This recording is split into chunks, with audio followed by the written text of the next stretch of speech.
It started as a joke. The kind of stupid late-night idea that only sounds good after midnight. 3 of us were crammed into Ethan's apartment near campus during winter break. Outside, snow hammered against the windows while wind rattled the fire escape. Inside, the room smelled like cheap pizza, energy drinks, and overheated electronics. Ethan was obsessed with internet mysteries.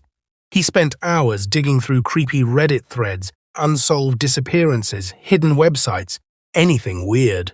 Around 2:13 a.m., he leaned forward in his chair and grinned. "Guys," he said, "I found something." Marcus groaned from the couch. "If this is another fake haunted webcam thing, I'm leaving." "No," Ethan whispered. "This is different." On his monitor was a black web page with a single blinking red button. No title, no description, no comments, just a live viewer count, 6 watching. "That's it?" I asked. Ethan nodded slowly. "It's hidden behind 3 onion redirects. Nobody even knows what this stream is." Marcus laughed. "So click it already." For a second, Ethan hesitated, like even he wasn't sure. Then he pressed the button. The screen flickered. Static exploded across the monitor. A loud screech burst through the speakers before the image stabilized. A man sat in a dark room wearing a white mask, not a Halloween mask, smooth, expressionless, almost human. Behind him was nothing but darkness. No walls, no furniture, just black. The live stream timer read, "Live for 18 hours. None of us spoke. The masked man didn't move for nearly 30 seconds. Then slowly, he tilted his head and pointed directly at the camera. Marcus burst out laughing. "Oh, come on, this is so fake." The masked figure spoke. His voice sounded distorted, mechanical. "Welcome." Ethan smirked. "Told you this was weird." Then the man said something that made my stomach tighten. "There are now 9 viewers." Marcus frowned. 9? I looked at the viewer count. It now read, 9 watching. My smile faded. "How'd he know that in real time?" I asked. Ethan shrugged nervously. "Probably scripted." The masked man continued staring into the camera. Then he said, "Ethan Parker. Pause. Marcus Reed. Pause. Daniel Lewis." The room went dead silent. Nobody moved. My chest tightened instantly. Marcus sat upright. "What the hell?" Ethan laughed nervously. "Okay, that's not funny. But none of us had used our real names online. Not once. The stream had no chat, no microphone permissions, nothing." The masked figure leaned closer. "You should lock the kitchen window." Every hair on my arms stood up. Marcus immediately looked toward the kitchen. The window above the sink was cracked open slightly. Cold air drifted inside. Nobody had mentioned it. Nobody online could known. Marcus stood up instantly. "Okay, screw this." He slammed the kitchen window shut and locked it hard. When he returned, Ethan was pale. "Guys," he whispered. The masked figure on screen was gone. The chair sat empty. Static hissed quietly through the speakers. Then suddenly, bang! Something hit the apartment door. All 3 of us jumped. Another bang. Louder this time, Marcus whispered. "Did someone follow us?" Ethan shook his head quickly. "No way." The knocking stopped. Complete silence filled the apartment. Then the live stream audio changed. Footsteps. Slow footsteps, crunching through snow. Our eyes drifted toward the window. Outside, beyond the parking lot, a dark figure stood beneath the streetlight, watching the building, Marcus whispered. "No!" The figure on screen and the figure outside looked identical. White mask, black hoodie, motionless. Ethan grabbed his phone instantly. "I'm calling the police." But before he could dial, his phone buzzed. Unknown number, a text message appeared. "Do not look away from the screen." Marcus backed up slowly. "How is this happening?" The live stream camera suddenly moved, like someone had picked it up. The masked figure was walking now.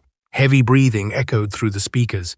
Then we heard it, a distant metallic slam. From outside the apartment, the fire escape, someone was climbing it. Marcus rushed to the window and peeked through the blinds. Oh my God! The masked man was climbing toward our floor. Fast, way too fast. Ethan finally dialed 911. No signal. All 3 phones suddenly showed. No service. The live stream chat appeared for the first time. One message only, "Run." Then every light in the apartment shut off. Darkness swallowed everything. Marcus cursed loudly. "What do we do?" Outside the window, a shape moved, closer. The masked man stepped onto the fire escape landing. I could barely breathe. The only light now came from Ethan's monitor. And on the live stream, we suddenly saw ourselves. Live footage, inside the apartment. recorded from somewhere behind us. Marcus turned slowly. So, if that camera is behind us... Nobody finished the sentence, because from the darkness near the hallway, a voice whispered, 10 viewers now. Ethan screamed. The monitor went black instantly. Then every speaker in the apartment exploded with deafening static. We ran. Marcus grabbed a lamp and smashed the bedroom window open, while Ethan kept trying to call 911. I looked back once toward the hallway, and I swear, I saw 2 white masks standing in the dark. Not 1, 2. We climbed onto the snowy fire escape and practically fell down the stairs trying to escape. Behind us, apartment lights flickered violently. By the time police arrived 20 minutes later, the apartment was empty. No masked man, no hidden cameras, nothing. The officers searched everything. They found no signs of forced entry. No footprints inside, no evidence anyone else had been there. But Ethan's computer was still running. The live stream page remained open. Only now the viewer count read, 3 watching, and beneath it, 3 full names, ours. The police confiscated the computer that night. We never got it back. Marcus transferred schools 2 weeks later. Ethan stopped talking about the internet entirely. As for me, I still think about one thing, because before officers unplugged the computer, the page refreshed one final time. The viewer count changed again, 4 watching, and a new name appeared under ours. The name of the police officer standing beside the screen. Then his phone started ringing. Unknown number. At 2:13 a.m. every winter, I still get messages from blocked accounts. No words, no threats. Just one image, a live stream screenshot, a dark room, an empty chair, and the viewer count slowly increasing. I used to work the overnight shift at a data entry company in downtown Chicago. The job was miserable. 12 straight hours in a grey office, surrounded by buzzing fluorescent lights and half-asleep co-workers staring at spreadsheets like zombies. Most nights I survived on vending machine coffee and YouTube videos. That's how I found the thread. Around 1:40 a.m., I was scrolling through a dead internet forum filled with conspiracy posts and abandoned discussions from years ago. Almost every account was deleted. Most links were broken. Then I saw a post with no replies, no username, no date. Just one sentence. Some doors should stay closed. Underneath it was an onion link. That was it. I should have ignored it. But overnight shifts do something to your brain. After enough boredom, curiosity starts feeling stronger than common sense. So during my lunch break, I opened Tor on my work laptop and typed in the address. The page loaded instantly. Black background, no logo, no text. Just rows of video thumbnails. Live security camera feeds. At first I thought it was fake. Random houses, parking garages, convenience stores, apartment hallways. Every stream had a tiny white number beneath it, like labels. Hundreds of them. No explanation, no menu, nothing. I clicked one. A grainy camera feed appeared showing an elderly couple asleep in their living room. The footage was perfectly live. A clock on the wall matched the exact time on my phone. I clicked another feed. A gas station somewhere overseas. Another, an empty daycare center at night. Another, a family eating dinner. The camera angle looked wrong. Too hidden. Like it wasn't supposed to be there. I felt uneasy immediately. None of those people looked aware they were being watched. I closed the stream. Then something caught my attention. One of the thumbnails near the bottom showed a familiar hallway. I froze. Grey carpet, white walls, a broken exit sign. It looked exactly like my apartment building. I leaned closer to the screen. No way! I clicked it. The stream opened. My stomach dropped instantly. It was my apartment hallway. Live! The camera pointed directly at my front door. I stared at the screen in disbelief. Someone had hidden a camera outside my apartment. At first I tried convincing myself it had to be coincidence. A similar building. A similar hallway. Then my neighbor walked into frame carrying his little brown dog. My blood turned cold. It was my building, my hallway. I slammed the laptop shut immediately. For a few seconds I just sat there breathing hard. Then I laughed nervously. There's no way. Maybe someone hacked a building security feed. Maybe it was some underground surveillance forum. Still creepy, but explainable. That's what I told myself. Until my phone vibrated. Unknown number. One text message. Why did you close the stream? I nearly dropped the phone. I looked around the empty break room. Nobody. The office beyond the glass walls remained silent except for keyboard clicking. Another text arrived. Open it again. I deleted the messages instantly. My hands were shaking now. I should have gone home. I should have told someone. Instead, I opened the site again. The hallway feed was still there, only now my apartment door was slightly open. I stared at it in confusion. I specifically remembered locking it before work. The camera image zoomed slowly toward the crack in the doorway, pixel by pixel. Then the feed cut. Static. Suddenly, another camera activated automatically. This one showed the inside of my apartment. My bedroom. I stopped breathing. The lights were off inside my apartment, but someone was standing in the darkness near the bed, tall, motionless. Watching the camera, I whispered, "What the hell?" The figure moved suddenly, fast. The stream glitched violently. Then, the person stepped closer into view. Wearing a black hoodie, face hidden, they raised one hand slowly and pointed directly at the camera. At that exact moment, my office lights flickered. Every monitor around the room shut off simultaneously. Coworkers began muttering in confusion. Then all the screens rebooted at once. Every monitor displayed the same thing, the website. Rows and rows of surveillance feeds. My supervisor stood up immediately. "What is this?" People panicked instantly. Feeds from houses, bedrooms, offices, dozens of live camera streams across every screen in the building. Then all the thumbnails disappeared except one. Mine. My apartment bedroom filled every monitor. The hooded figure remained standing there silently, watching us. One coworker whispered, "Is this some kind of prank?" Then the figure tilted its head and slowly lifted something into view. A framed photo. It was a picture of me, the exact photo sitting on my bedroom shelf. My supervisor yanked the power cable from one computer. The screen stayed on, then another, still on. People started freaking out. Someone called security.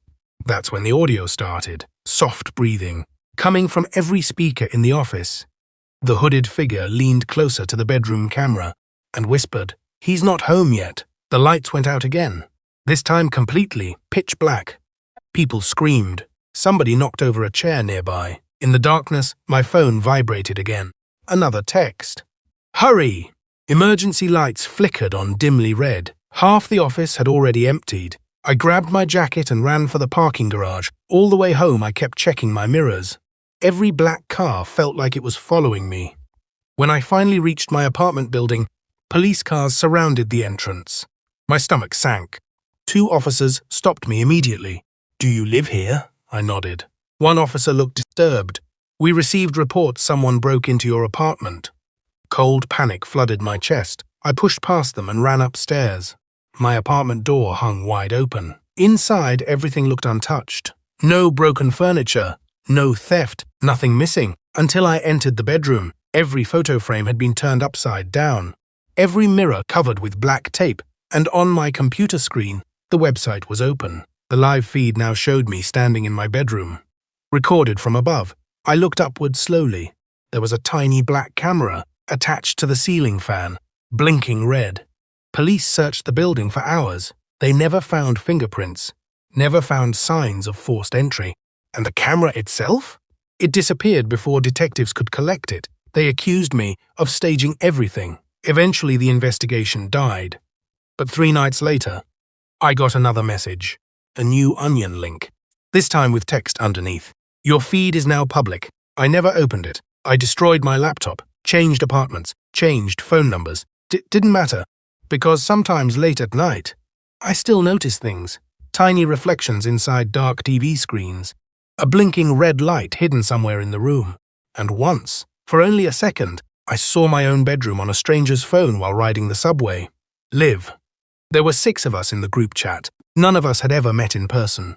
We came from different countries, different time zones, different lives, but every night we logged into the same private Discord server to hunt weird things online. Conspiracies, unsolved mysteries, leaked files, dark web archives. Most of it was fake, but that's what made it fun, at least, at first. The server belonged to a guy named Kane. Nobody knew his real name. He claimed he'd spent years exploring hidden forums buried deep on the dark web. Every week he'd show us something disturbing, encrypted pages, deleted police files, abandoned live streams, usually nonsense.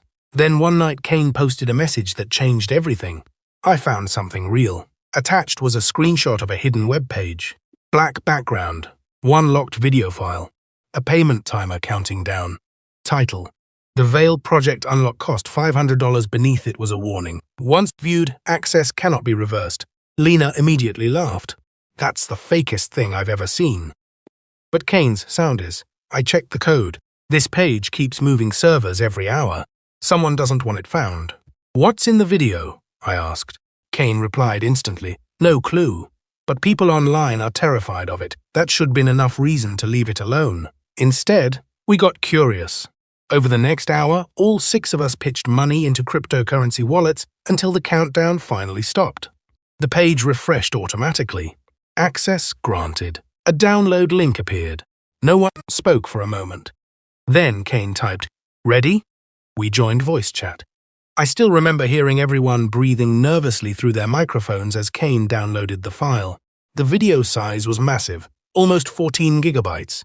That's insane, Lena whispered. Finally, the file finished. Kane shared his screen. The video opened. At first, there was only static. Then grainy footage appeared of a crowded train station somewhere overseas. Hidden camera angle. People walking normally. Nothing strange. Marcus laughed. We paid $500 for security footage. Then the camera zoomed slowly toward a woman sitting alone on a bench. The footage sharpened, and my stomach dropped, because I recognized her. Lena. The real Lena. Same face, same blonde hair, wearing the same hoodie she'd posted on Instagram that week. Lena stopped talking instantly. What the hell? The footage continued. Recorded from across the station without her knowledge. Lena whispered, I never posted where that was. Nobody answered. The video cut suddenly. Another hidden recording appeared. This time of Marcus entering his apartment building at night, then another. Kane sitting in a coffee shop. Then me, walking home from work, recorded from inside a parked car. My chest tightened instantly. This isn't funny. Nobody in the call laughed. The recordings continued one after another. Weeks of footage. Months. Every one of us had been secretly filmed. At work. At home. Alone. Always from a distance. Always hidden.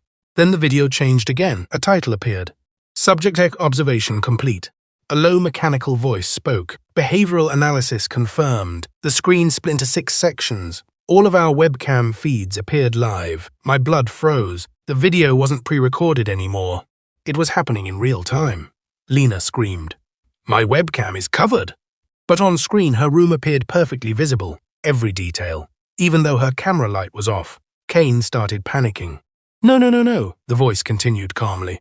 Subjects became aware at 02:14 a.m. A timer appeared underneath each webcam. Countdown. 10. Marcus shouted, What happens in 10 minutes? Nobody knew.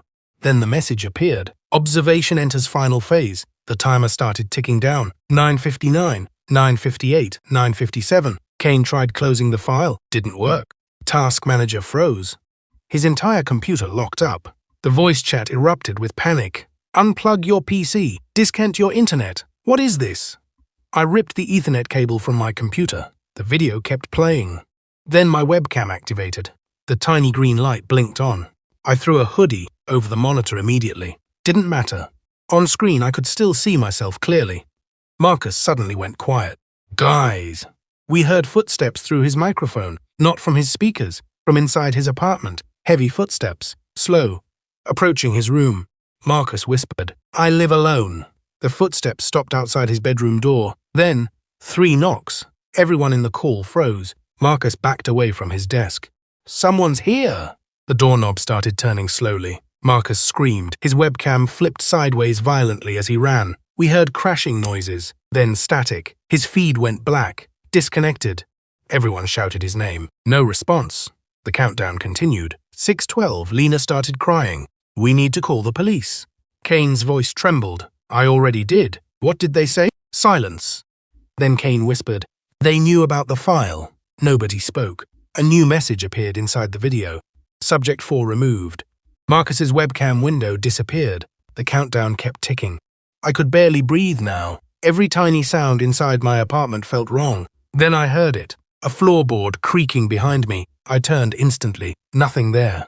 But on my webcam feed, someone stood in the hallway outside my bedroom. Tall, dark, motionless. I spun around again. Still nothing. The figure only appeared on screen, not in real life. At least, I thought so. Lena suddenly screamed louder than anyone. "Oh my God, there's someone outside my house!" Her webcam showed flashing motion lights outside her window. A shadow moved across the yard. Then another, then another. Kane kept repeating, "This isn't possible." The countdown reached 3. The mechanical voice returned. Final observation beginning. Suddenly every webcam feed expanded full screen one by one. First Kane. A dark figure stood behind him silently. Kane never noticed. Then Lena. Someone outside her bedroom window, watching. Then me. And my blood turned to ice, because behind my chair, a silhouette stood inches away from me. I whipped around, screaming. Nothing. Absolutely nothing. But on screen, the figure leaned closer to my ear. The audio glitched violently, then whispered, "Don't look away." I ran. I grabbed my laptop and bolted into the bathroom, locking the door behind me. The Discord call dissolved into screaming, Kane yelling, Lena crying, static. Then one by one, disconnected, disconnected, disconnected, until only I remained. The countdown hit 0. The screen went black. Silence. Then one final message appeared. "Thank you for participating." The file deleted itself instantly. I sat in the bathroom until sunrise, clutching a kitchen knife. Police later found Marcus's apartment empty, front door open, computer still running, no signs of struggle. Marcus was never seen again. Neither was Lena. Kane deleted every account he ever had online. I tried contacting him for months. Nothing. Eventually, I convinced myself it had all been some elaborate psychological attack. A sick prank. Until last winter, I was on a crowded subway after work when the woman beside me opened her phone. For a split second, I saw a familiar black web page, 6 webcam windows, 5 labeled, removed, and 1 still active. Mine. Eli Mercer would have done anything for views. That's the truth. By the time this happened, his YouTube channel was dying. His horror reaction videos barely broke 1,000 views anymore. Sponsorships disappeared. And people in the comments kept calling him fake. So when the email arrived, he saw opportunity instead of danger. I know because I was moderating his live stream chat that night. The subject line read, "Private Red Room access. One night only." Most people would delete that instantly. Eli opened it on stream. "Okay," he laughed nervously. "That's already creepy." The email contained only 3 things: a countdown timer, an onion link, and a message. "Stream it live if you want. Nobody will believe you anyway." His viewers exploded immediately. "Do it. Click it. Fake. This is content." I spammed the moderator chat telling him not to touch it. He ignored me. That was Eli's problem. He needed attention more than common sense. At 11:58 p.m., he started the stream officially. Title: Exploring a Real Dark Web Red Room. Within minutes, over 12,000 people joined. Eli sat alone in his apartment wearing headphones, while neon LED lights glowed blue behind him. He kept laughing like this was all some joke, but I could tell he was nervous. His hands shook every time he touched the mouse. "All right, chat," he grinned. "Let's ruin my FBI watch list."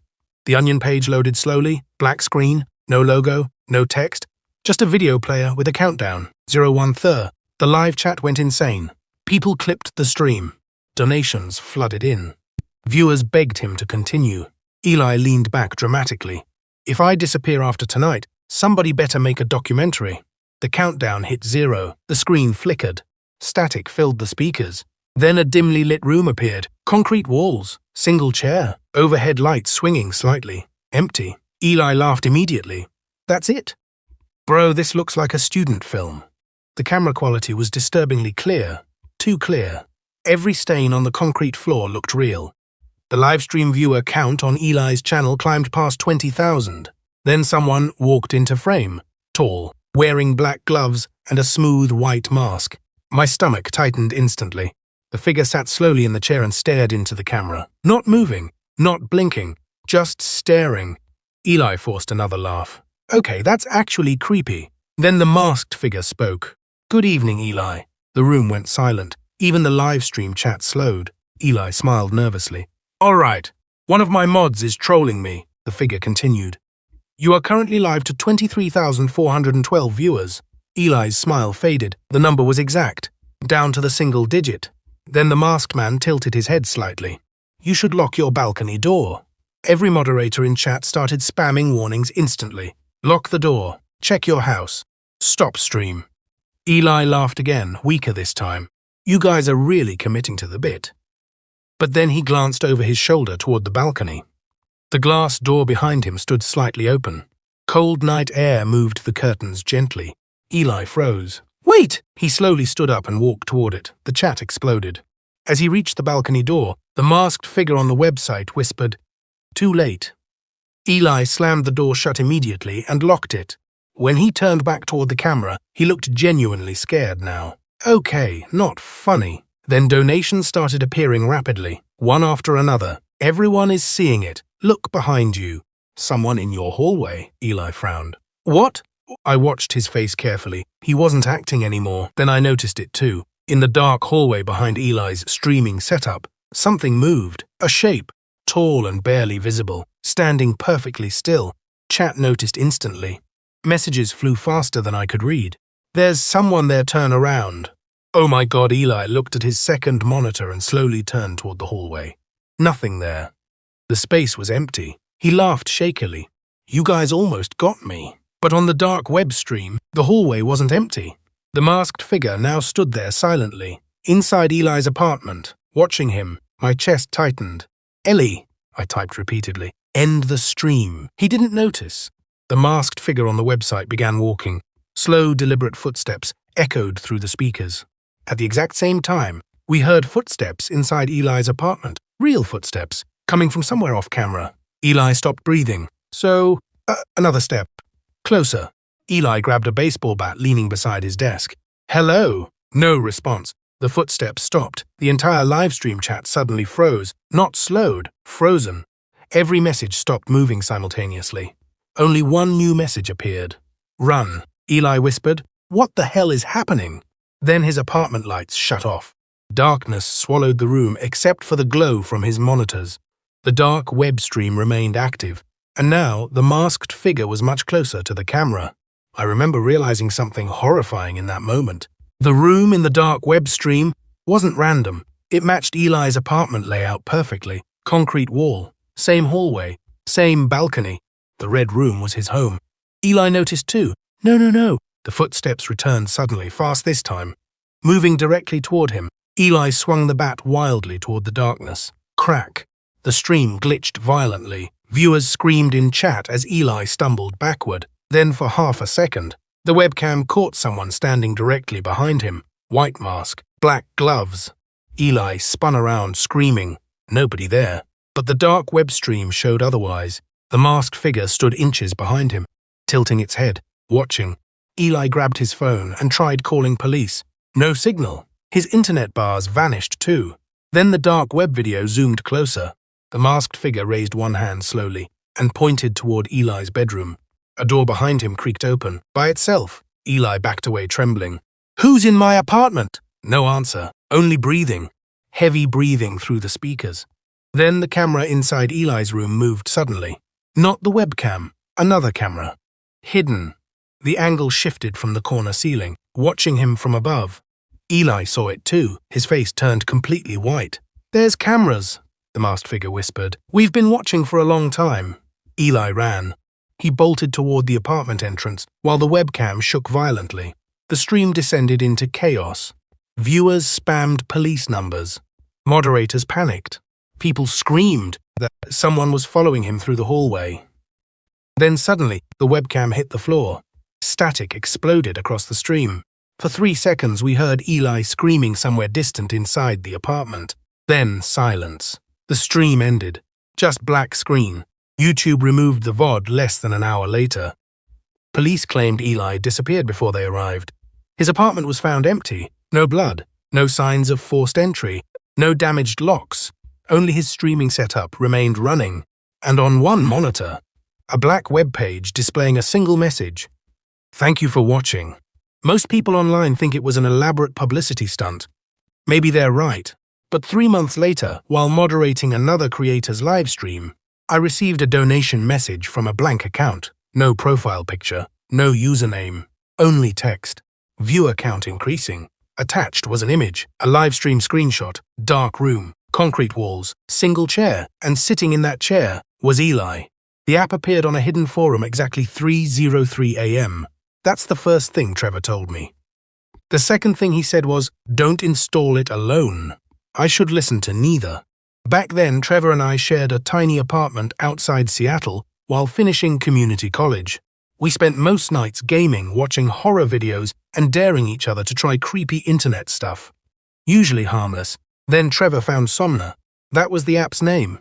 Simple black icon. No developer information, no reviews, just one description. Tracks paranormal activity during sleep. Trevor laughed the second he saw it.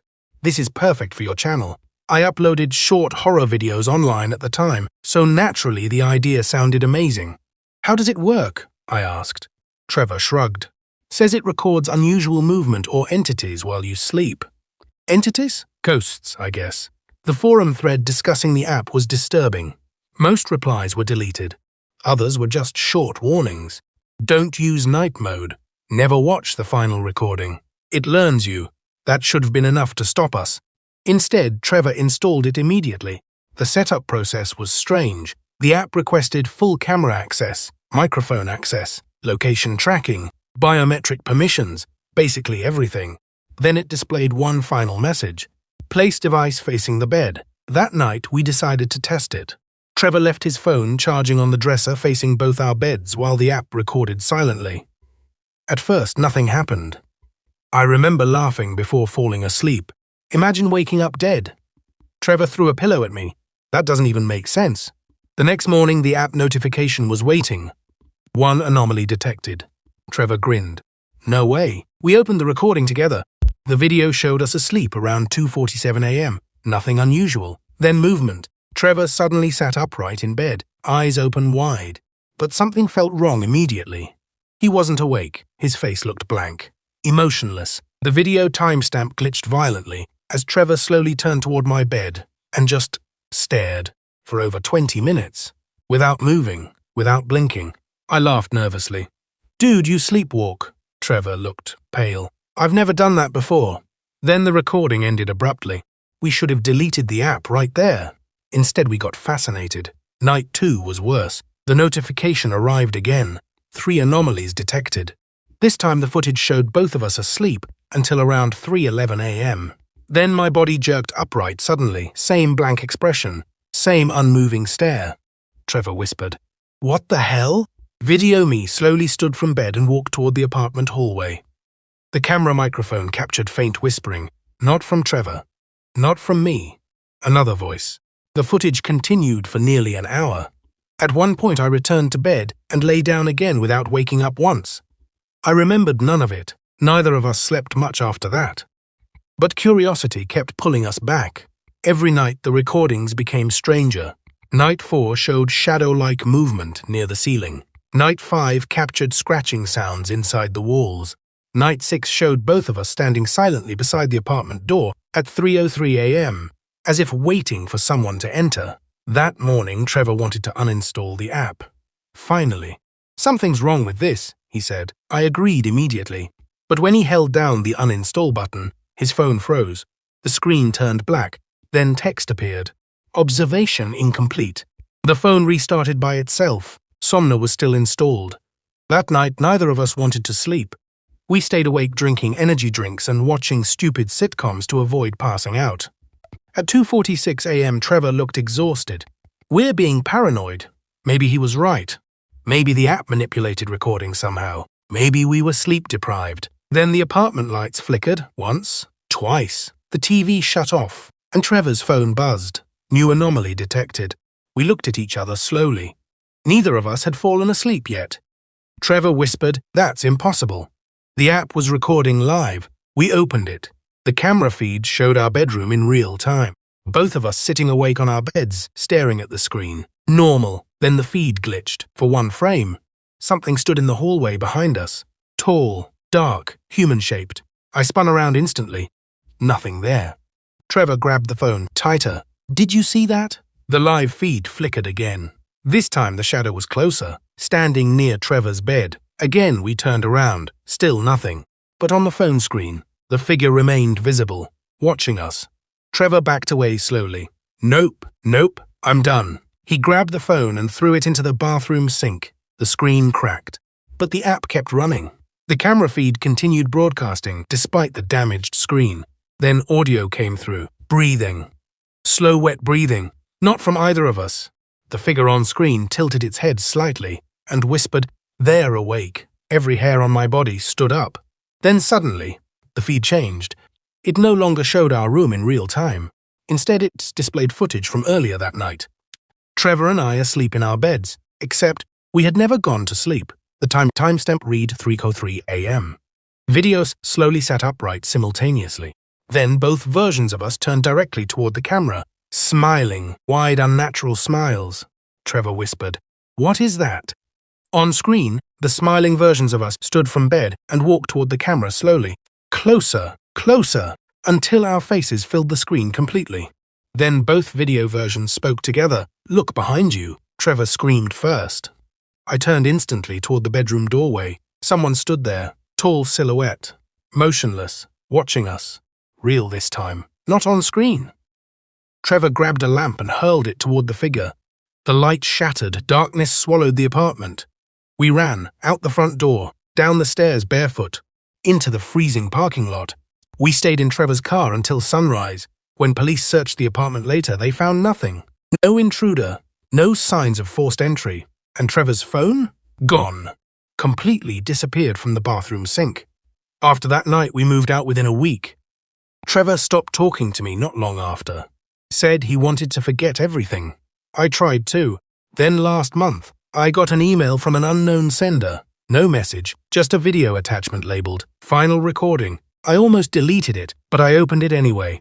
The footage showed my current bedroom, recorded last week. I was asleep in bed. At exactly 3:03 a.m., my eyes opened. I slowly sat upright. Then another version of me crawled out from underneath the bed and stood smiling beside me for the rest of the night. I bought the laptop for $90 at a flea market. That decision ruined my life. The seller was an older man with nicotine-stained fingers and tired eyes. He barely spoke while I tested the device on the folding table beside his van. The laptop looked old but functional. No visible damage. Freshly wiped hard drive. Cheap price. Perfect for college work. At least that's what I thought. When I asked where he got it, the man shrugged. Storage auction. Then he added something strange. Couldn't pay me to keep it. I laughed awkwardly and handed him the cash anyway. The laptop worked perfectly for the first few days, until I noticed the hidden partition. I was cleaning storage files late one night when an unnamed drive suddenly appeared for half a second before vanishing again. At first, I assumed it was corrupted memory, but around 1:12 a.m., the drive reappeared. This time it stayed. The folder name was simple, Archive. Inside were hundreds of files, photos, videos, encrypted text documents. Most were dated nearly 7 years earlier, and every single file belonged to the same person. A girl named Melissa Vale. I knew the name immediately. Everyone in Oregon did. Melissa disappeared in 2019. 19 years old. College student. Vanished without explanation. Her case had exploded online for months before going cold, and now her files were sitting on my laptop. My stomach tightened as I opened the first video. The footage showed Melissa sitting at a desk speaking directly to the camera. She looked exhausted. Dark circles under her eyes, hands trembling. "If anyone finds this," she whispered, "don't trust the forums." Static flickered across the video. Melissa kept glancing nervously toward her bedroom door. "They watch everything once you join." The clip ended abruptly. I sat there frozen. Every instinct told me to call police immediately. Instead, I kept watching. There were dozens of videos, each one stranger than the last. Melissa documented hidden dark web chat rooms she'd joined while researching cybercrime for a journalism project. According to her recordings, she discovered a private network where users traded surveillance footage, personal information, and live stalking updates on random strangers. Most disturbing of all, members referred to victims as subjects. The deeper Melissa investigated, the more paranoid she became. In later videos, she covered her webcam constantly and whispered instead of speaking normally. One clip ended with her saying, "If they know your face, it's already too late." Then came the final recording. Melissa sat crying in darkness lit only by her computer screen. I think they're outside." A loud knocking echoed somewhere in her apartment. Melissa flinched hard. They found me. The video glitched violently. Then, just before the recording ended, a figure appeared behind her bedroom door window. Tall, wearing a smooth white mask. The screen cut black instantly. I closed the laptop immediately. My hands were shaking. The entire apartment suddenly felt wrong. Too quiet. I barely slept that night. The next morning I called the local police department and explained everything. They sounded interested at first, until I mentioned the hidden files. The officer interrupted me immediately. "Destroy the laptop." I frowned. "What?"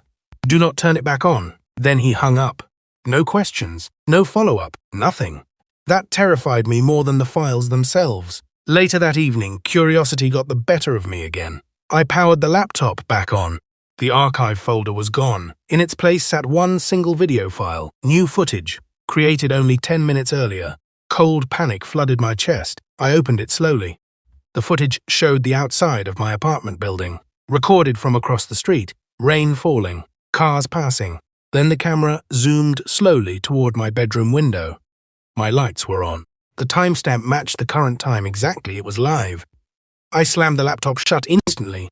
My phone vibrated seconds later. Unknown number. One message. "Continue Melissa's work." I stared at the screen, unable to breathe. Another message arrived. "You already opened the files." That night I locked every door and covered every window. Didn't matter. At 2:14 a.m. the laptop turned itself on. The screen glow lit my dark bedroom from across the room. I heard hard drive clicking, whirring, typing. The keyboard moved by itself. I'm serious. Keys pressing with nobody touching them. Then the screen changed. A private chat room opened automatically. Hundreds of usernames filled the side panel. All active, all watching.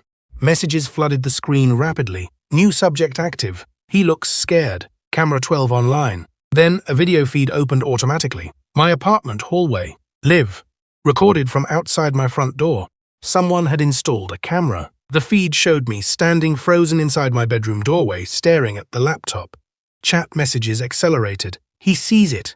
Turn around. Tell him to check the window." My blood turned cold. Slowly, I turned toward the bedroom window.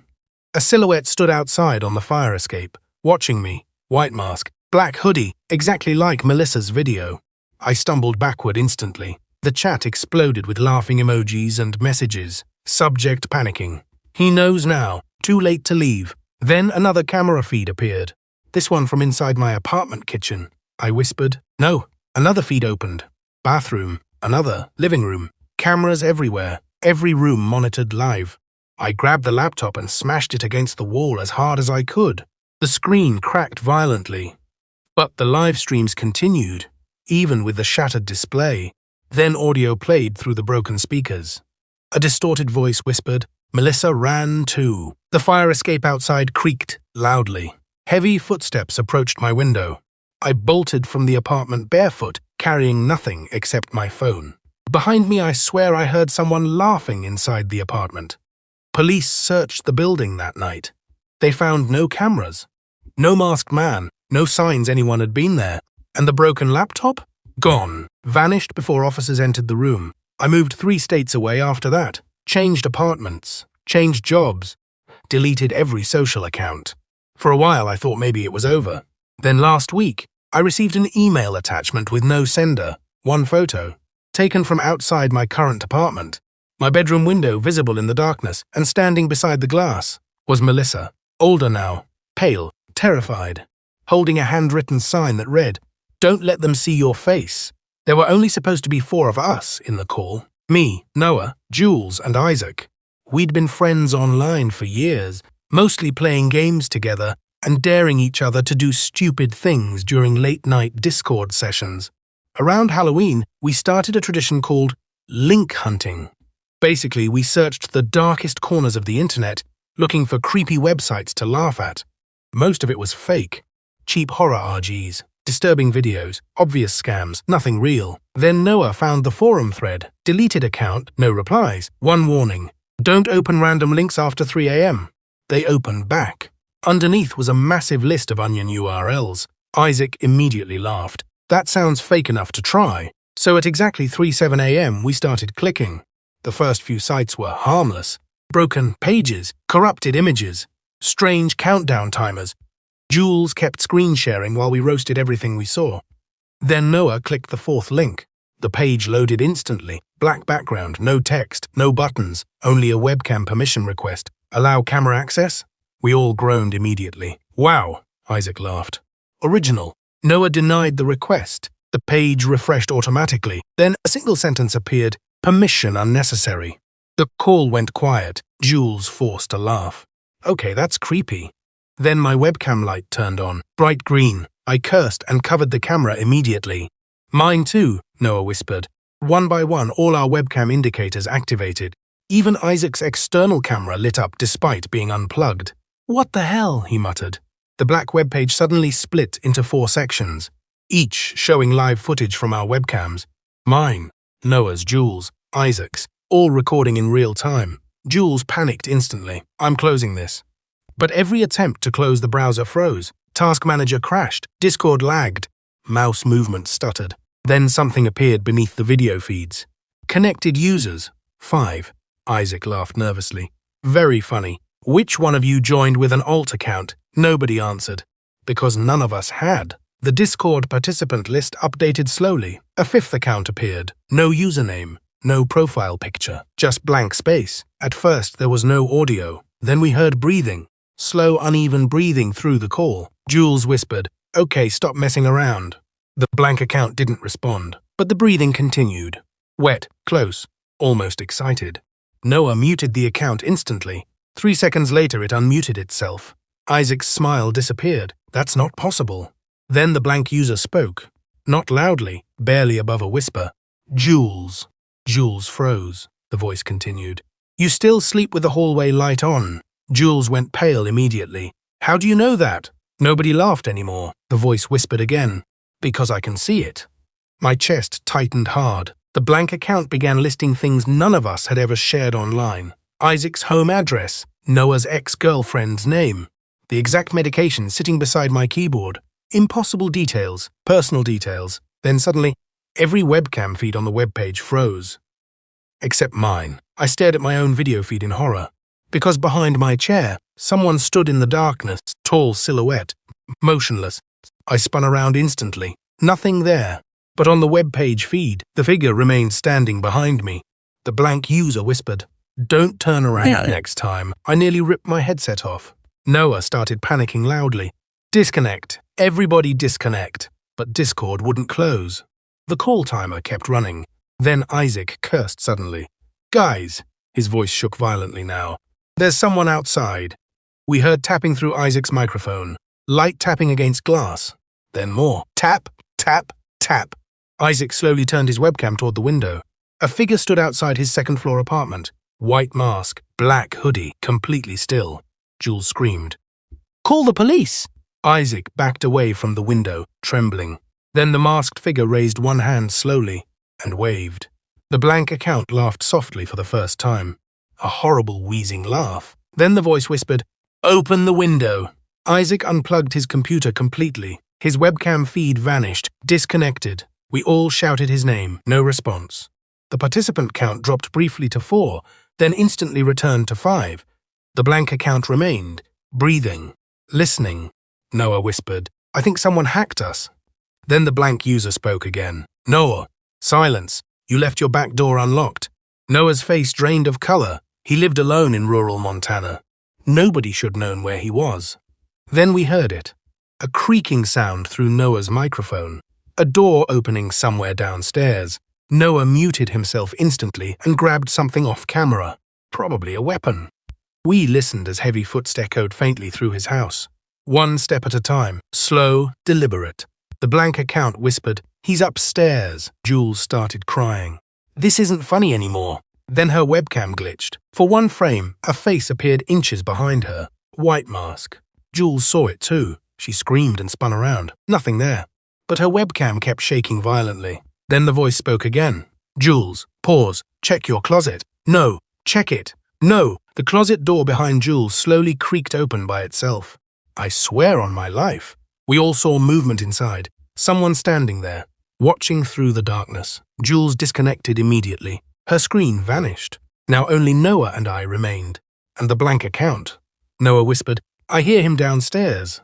The footsteps through his microphone stopped, then silence, complete silence. The blank user whispered, "He's behind you." Noah turned suddenly. His webcam flipped violently sideways. I heard screaming, crashing, static. Then his feed died, disconnected. I was alone now. Just me and the blank account. The breathing grew louder, closer. Then my own webcam feed expanded full screen automatically, and I noticed something horrifying. The figure behind me wasn't standing still anymore. It was slowly getting closer. One tiny movement at a time, I couldn't breathe. The blank account finally said one last sentence. "We're all in your room now." My apartment lights shut off instantly. Darkness swallowed everything. Then, a knock sounded behind my chair. I ran. I don't even remember grabbing my phone. I sprinted from the apartment barefoot and drove until sunrise. Police later checked my place. Nothing stolen, no signs of forced entry. But they did find something strange. 5 wet footprints on my bedroom carpet. Bare footprints. Standing directly behind my desk chair. Noah disappeared 2 days later. Isaac deleted every account connected to his name. Jules refuses to discuss that night at all. As for me, I still use Discord. But sometimes late at night, I notice something wrong with the call screen. An extra blank user sitting silently in the channel. Listening, breathing, waiting for someone to notice the participant count says 5 instead of 4. I found the link by accident. At least, I thought I did. Back then, I was studying cybersecurity at Stanford and spending most nights buried in online forums researching hidden networks, malware archives, and internet folklore for my thesis. Most dark web stories are nonsense. Fake red rooms, fake hitmen, fake mystery sites. But occasionally you find something different, something that doesn't behave normally. The link first appeared inside a corrupted message board thread with no title and no comments. Every reply had been deleted except one sentence posted by a removed account. "Do not open this page twice." Underneath it sat a single onion URL. No description, no context. Naturally, I clicked it. The page loaded instantly. White background. That alone felt wrong. Most hidden sites used black backgrounds, distorted graphics, edgy designs trying too hard to scare people. This page was clean, empty, minimal. At the center sat one line of text. "Welcome back." I frowned immediately. I had never visited before. Then the sentence changed. "We were wondering when you'd return." Cold unease crept into my chest. I checked the source code. Nothing unusual. No scripts, no trackers, barely any data at all. Then another line appeared. "You already know this isn't a normal website." I closed the tab instantly. The moment I did, my laptop webcam light blinked on, just once, then off again. I sat there frozen. After a few seconds, I laughed nervously. Probably coincidence, probably malware, but curiosity kept scratching at my brain. So, against my better judgment, I reopened the site. This time the page looked completely different. Dark background, rows of links, hundreds of video files. Every file title was a date, some in the future. I clicked one randomly. The video opened instantly. My stomach dropped. It showed me, not pre-recorded footage, live video. I was staring at myself staring at the screen. But something was off. The video version of me moved half a second slower than reality, like a delayed reflection. Then video me smiled. I wasn't smiling. I slammed the laptop shut immediately. For a long time, I just sat there breathing hard in my dorm room. Then my phone buzzed. Unknown number. "You shouldn't interrupt synchronization." I deleted the message. Another arrived immediately. "Open the site again. That should be the end of it." Instead, I reopened the laptop. The page now displayed a single question. "Would you like to continue?" 2 buttons appeared underneath. Yes, no. I clicked no. The page refreshed. Incorrect response. My room lights flickered. Then the site automatically opened a new page. A live map, centered directly on my dorm building. A blinking dot marked my exact room. I whispered, "What the hell?" Then the map zoomed outwards slowly. More dots appeared, hundreds, thousands, all over the world, each blinking, each labeled with names, some marked active, others marked lost, some marked replaced. My own name appeared at the top. Status. Unstable. I disconnected my internet instantly. The website remained open, no loading delay, no interruption, as if it no longer needed connection. Then audio began playing softly through the speakers. My own voice. Speaking words I hadn't said yet. I should call somebody. A second later, I said those exact words aloud. My blood turned cold. The audio continued slightly ahead of reality, predicting every sentence before I spoke it, every movement before I made it, like the site already knew what I was going to do. Or worse, like it was deciding. The screen glitched violently. Then a new message appeared. Synchronization beginning. That's when things around me started changing. Small things at first. A poster vanished from my wall. My phone background changed itself to photos I'd never taken. Then I noticed something truly terrifying. My roommate's desk was empty, completely empty. No laptop, no books, no clothes. Like nobody had ever lived there. I grabbed my phone and called him immediately, straight to voicemail. Then I checked our old text messages. Gone. Every conversation erased. Every photo together missing. I ran downstairs to ask campus security if they'd seen him. The guard looked confused. You live alone? No, I don't. But even as I argued, I started doubting myself. Had I always lived alone? The certainty inside my mind felt weaker somehow, like memories dissolving. I rushed back upstairs, shaking. The website remained open. Another message waited. Reality correction in progress. Underneath appeared a percentage counter, 12%. Then my family photos on my phone began disappearing one by one, faces blurred first, then erased entirely. I called my mother. The number no longer existed. Panic swallowed me whole. I tried recording everything on another device. Every video corrupted instantly. Every screenshot deleted itself. Then I noticed something worse.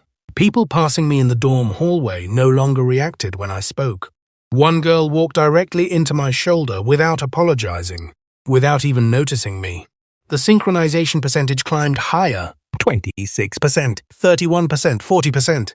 I stopped going to classes, stopped sleeping. Every time I closed my eyes, I dreamed of the website, an endless white page waiting for me, watching. Then one night around 2:13 a.m., the page changed again. A final link appeared, last archive. Against all logic, I clicked it. The video feed opened live immediately. It showed my dorm room from the corner ceiling. I stared at myself sitting at the desk, watching the screen. But behind me, someone stood there. Not a masked figure, not a stranger. Me. Another version of me. Expressionless, perfectly still. Watching over my shoulder. I turned around instantly. Nothing there. But in the video feed, the other me leaned closer and whispered into my ear. You were copied a long time ago. The synchronization percentage hit 100%. Everything on the screen went white, then black. When I woke up the next morning, campus security was inside my dorm room. Apparently, students reported an abandoned room that had been empty for weeks. The officers kept asking how I got inside. They claimed nobody with my name had ever attended the university. No student records, no ID, no housing contract, nothing. Even my reflection looked wrong after that. Slightly delayed. Like the video. I spent months trying to prove who I was. Nobody remembered me correctly. Some people claimed they'd seen me before. Others swore they hadn't. Eventually, I stopped trying. Because I finally understood something horrifying. The website wasn't collecting people. It was replacing them. And somewhere online, there's still a live feed running. A delayed version of me sitting in a dark room staring at a screen, waiting for someone else to click the last link. Story 8. The last link. I found the link by accident. At least, I thought I did. Back then, I was studying cybersecurity at Stanford and spending most nights buried in online forums researching hidden networks, malware archives, and internet folklore for my thesis. Most dark web stories are nonsense. Fake red rooms, fake hitmen, fake mystery sites, but occasionally you find something different, something that doesn't behave normally. The link first appeared inside a corrupted message board thread with no title and no comments. Every reply had been deleted except one sentence posted by a removed account. Do not open this page twice. Underneath it sat a single onion URL. No description, no context. Naturally, I clicked it. The page loaded instantly. White background. That alone felt wrong. Most hidden sites used black backgrounds, distorted graphics, edgy designs trying too hard to scare people. This page was clean, empty, minimal. At the center sat one line of text. Welcome back. I frowned immediately. I had never visited before. Then the sentence changed. We were wondering when you'd return. Cold unease crept into my chest. I checked the source code. Nothing unusual. No scripts, no trackers, barely any data at all. Then another line appeared. You already know this isn't a normal website. I closed the tab instantly. The moment I did, my laptop webcam light blinked on, just once, then off again. I sat there frozen. After a few seconds, I laughed nervously. Probably coincidence, probably malware, but curiosity kept scratching at my brain. So against my better judgment, I reopened the site. This time the page looked completely different. Dark background, rows of links, hundreds of video files. Every file title was a date, some in the future. I clicked one randomly. The video opened instantly. My stomach dropped. It showed me, not pre-recorded footage, live video. I was staring at myself, staring at the screen. But something was off. The video version of me moved half a second slower than reality, like a delayed reflection. Then video me smiled. I wasn't smiling. I slammed the laptop shut immediately. For a long time, I just sat there breathing hard in my dorm room. Then my phone buzzed. Unknown number. You shouldn't interrupt synchronization. I deleted the message. Another arrived immediately. Open the site again. That should have been the end of it. Instead, I reopened the laptop. The page now displayed a single question. Would you like to continue? 2 buttons appeared underneath. Yes. No. I clicked no. The page refreshed. Infact response. My room lights flickered. Then the site automatically opened a new page. A live map, centered directly on my dorm building. A blinking dot marked my exact room. I whispered, "What the hell?" Then the map zoomed outward slowly. More dots appeared. Hundreds, thousands, all over the world. Each blinking, each labeled with names. Some marked active, others marked lost, some marked replaced. My own name appeared at the top. Status unstable. I disconnected my internet instantly. The website remained open. No loading delay, no interruption, as if it no longer needed connection. Then audio began playing softly through the speakers, my own voice. Speaking words I hadn't said yet. I should call somebody. A second later, I said those exact words aloud. My blood turned cold. The audio continued slightly ahead of reality, predicting every sentence before I spoke it, every movement before I made it. Like the site already knew what I was going to do. Or worse, like it was deciding. The screen glitched violently. Then a new message appeared. Synchronization beginning. That's when things around me started changing. Small things at first. A poster vanished from my wall. My phone background changed itself to photos I'd never taken. Then I noticed something truly terrifying. My roommate's desk was empty, completely empty. No laptop, no books, no clothes, like nobody had ever lived there. I grabbed my phone and called him immediately, straight to voicemail. Then I checked our old text messages. Gone. Every conversation erased. Every photo together missing. I ran downstairs to ask campus security if they'd seen him. The guard looked confused. You live alone? No, I don't. But even as I argued, I started doubting myself. Had I always lived alone? The certainty inside my mind felt weaker somehow, like memories dissolving. I rushed back upstairs, shaking. The website remained open. Another message waited. Reality correction in progress. Underneath appeared a percentage counter, 12%. Then my family photos on my phone began disappearing one by one. Faces blurred first, then erased entirely. I called my mother. The number no longer existed. Panic swallowed me whole. I tried recording everything on another device. Every video corrupted instantly. Every screenshot deleted itself. Then I noticed something worse. People passing me in the dorm hallway no longer reacted when I spoke. One girl walked directly into my shoulder without apologizing, without even noticing me. The synchronization percentage climbed higher. 26%, 31%, 40%. I stopped going to classes, stopped sleeping. Every time I closed my eyes, I dreamed of the website, an endless white page waiting for me. Watching. Then one night around 2:13 a.m., the page changed again. A final link appeared, last archive. Against all logic, I clicked it. The video feed opened live immediately. It showed my dorm room from the corner ceiling. I stared at myself sitting at the desk, watching the screen. But behind me, someone stood there. Not a masked figure, not a stranger. Me. Another version of me. Expressionless, perfectly still. Watching over my shoulder, I turned around instantly. Nothing there. But in the video feed, the other me leaned closer and whispered into my ear, "You were copied a long time ago. The synchronization percentage hit 100%. Everything on the screen went white, then black. When I woke up the next morning, campus security was inside my dorm room. Apparently, students reported an abandoned room that had been empty for weeks. The officers kept asking how I got inside. They claimed nobody with my name had ever attended the university. No student records, no ID, no housing contract, nothing. Even my reflection looked wrong after that, slightly delayed. Like the video, I spent months trying to prove who I was. Nobody remembered me correctly. Some people claimed they'd seen me before. Others swore they hadn't. Eventually, I stopped trying. Because I finally understood something horrifying. The website wasn't collecting people. It was replacing them. And somewhere online, there's still a live feed running.